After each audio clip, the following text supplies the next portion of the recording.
Assalamualaikum. Halo teman-teman, semoga bahagia selalu ya.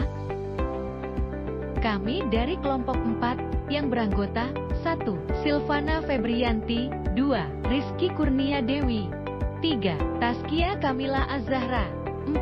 Yogatama Adi Putra, 5. Zakia Nur Aini. Izinkan kami menyampaikan topik tentang 1. Definisi pembelajaran berdiferensiasi, 2. Contoh keberagaman anak di kelas, dan 3. Teori pendukung. Pengertian pembelajaran berdiferensiasi. Pembelajaran berdiferensiasi merupakan pembelajaran yang memberikan keleluasaan dan mampu mengakomodir kebutuhan peserta didik untuk meningkatkan potensi dirinya sesuai dengan kesiapan belajar, minat, dan profil belajar peserta didik yang berbeda-beda. Contoh keberagaman anak di kelas. 1.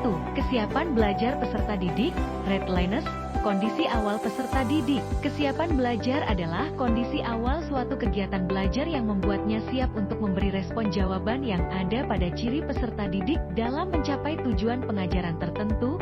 ANI, 2004. 2. Minat peserta didik, kecenderungan peserta didik. Minat yang dimiliki peserta didik yang dapat diekspresikan sebagai suatu pernyataan yang menunjukkan bahwa peserta didik lebih menyukai suatu hal daripada hal lainnya melalui partisipasi dalam bentuk aktivitas.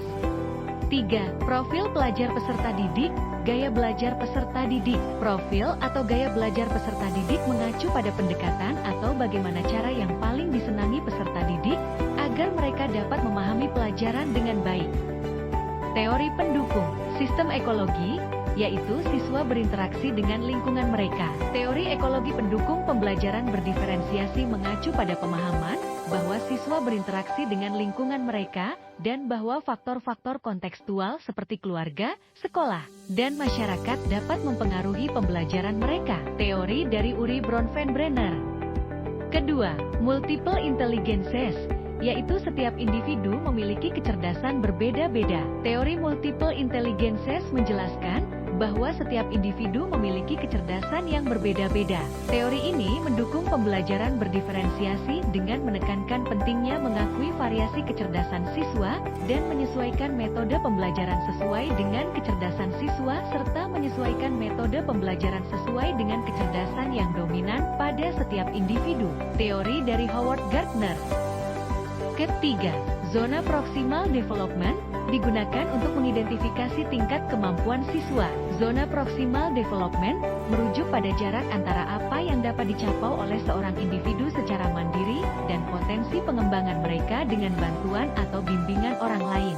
Dalam pembelajaran berdiferensiasi, konsep zona proximal development digunakan untuk mengidentifikasi tingkat kemampuan siswa dan menyediakan dukungan dan tantangan yang sesuai untuk memajukan pembelajaran mereka. Teori dari Lev Vygotsky. Yang terakhir, learning modalities, mengenai bagaimana siswa menerima, memproses, dan mengkomunikasikan informasi. Learning modalities, atau gaya belajar mengacu pada preferensi individu dalam menerima, memproses, dan mengkomunikasikan informasi. Memahami gaya belajar siswa dapat membantu dalam merencanakan pengajaran yang berdiferensiasi sesuai dengan preferensi mereka. Teori dari Neil Fleming. Sekian dari kelompok 4. Terima kasih. Wassalamualaikum.